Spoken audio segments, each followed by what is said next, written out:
you guys? It's your girl Amber, Amber's Closet, and today we're gonna talk about different types of lesbians. Now, you guys know that I'm not one to love labels, but I use them in terms of helping people understand lesbianism or give them knowledge on the subject, if you know what I'm saying. But I have used multiple labels to describe myself, and that's why I thought we should talk about it today. Now, we all know the three major categories, which are femme, stem, and stud. Now, there are so many other labels that people use to categorize lesbians, and that's what we're going to talk about today because I call those lifestyle categories. Lifestyle lesbians. Now, like I said, I feel like I fit into multiple of these categories, and that's why we're going to talk about it. But you guys let me know in the comments below what categories fit you, and then also let me know if I've missed any, because I'm sure I did. Now, there's some categories that I have a definition, and then some, they just speak for themselves. So here we go. Like for femmes, there's lipstick femme, there's hardcore femme, aggressive femme. A hardcore aggressive femme is a femme that is very girly, but she's very aggressive or dominant in the bedroom, or in her job, or her career, or just as a person.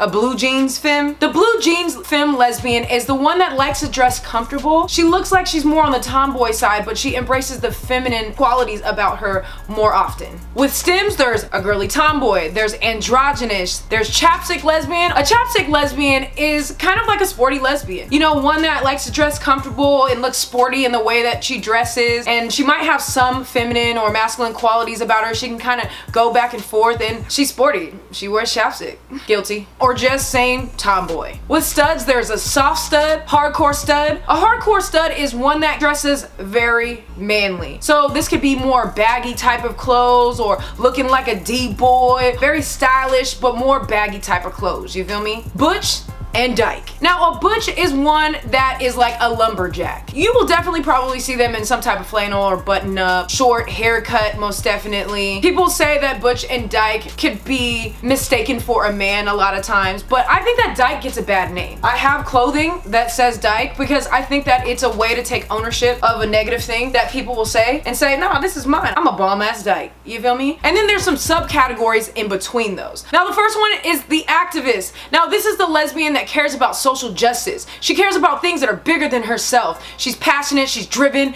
and she loves everybody. Me, power lesbians. Now, these are the educated, strong lesbians at the top of their field. They're probably lawyers or doctors or shoot, even a senator, but pretty much they have power in their careers. They're boss ass chicks, you feel me? The stone butch lesbian, also known as the touch me nots. Now, these are the lesbians that get pleasure in pleasing. They're never really on the receiving end. A pillow princess. Now, these are the ones that are usually on the receiving end. They love to get pleasure and they don't give it out as much. Now, sometimes I feel like these are the straight girls that like come in and just see what it's like or whatever. They just lay there and get pleased. A boy lesbian, gender fluid or genderless. Now, these are the ones that people might see and be like, oh, is that Justin Bieber? Oh no, it's Sarah. These are the type of people that are just beautiful. They're androgynous. They can go both ways with their masculine and femininity. And sometimes when they're a boy lesbian, they're right in the beginning stages of transitioning. A baby dyke. Now, these are very new lesbians. We call them just being born. They're very new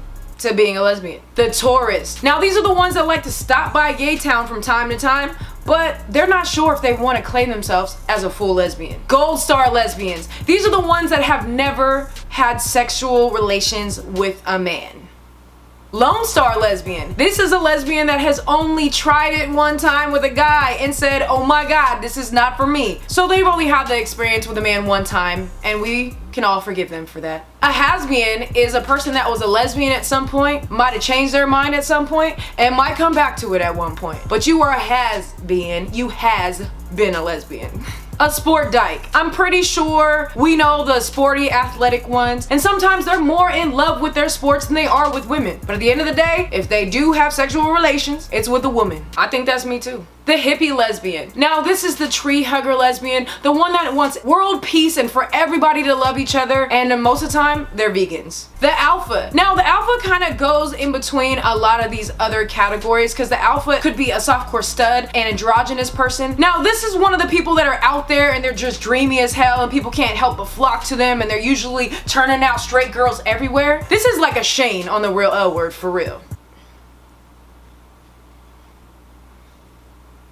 And last but not least, the Celesbian. They're either famous or well-known lesbians. And we know a lot of these, baby. Okay, you guys, so those are all the lesbian types that I can think about. If I missed any, and I know I did, make sure you guys put it in the comments below. And if you're not offended by labels, let me know which one or ones fit better with you, because I know that I fit in like 5 or 6 of them mugs, you feel me? Anyways, I love you guys so much. I will see you soon or next week with another video. Love you guys. Stay amazing.